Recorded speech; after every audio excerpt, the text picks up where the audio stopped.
Hello, আসসালামু আলাইকুম। এই মুহূর্তে একটা সেল আপডেট আর সেল করলাম এই পালসার বাইকটাই ভাইয়ের কাছে। তো ভাইয়া কোথা থেকে আসলো, কত টাকা নিল, সে সম্বন্ধে জানবো ভাইয়ের নিজ মুখ থেকে। আসসালামু আলাইকুম ভাই। ওয়ালাইকুম আসসালাম। ভাইয়ের নামটা কি? আমার নাম সিয়াম। সিয়াম জি।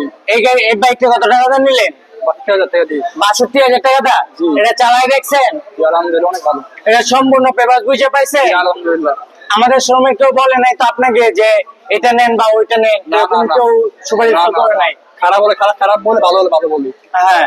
তো এটা এখন আপনি কোথায় যাবেন ভাইয়া? আমরা সানবোর্ড।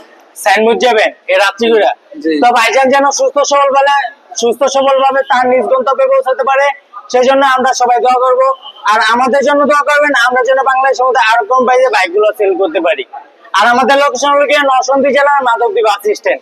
মাধবদী বাস স্ট্যান্ড নেমে 20 টাকা রিক্সা ভাড়া নেবে। শীতলাবাড়ি মোড় মিটা আন্ডারগ্রাউন্ডের নিচে আমাদের সম্রাট বাইকের অবস্থিত। আল্লাহ হাফিজ। আল্লাহ হাফেজ।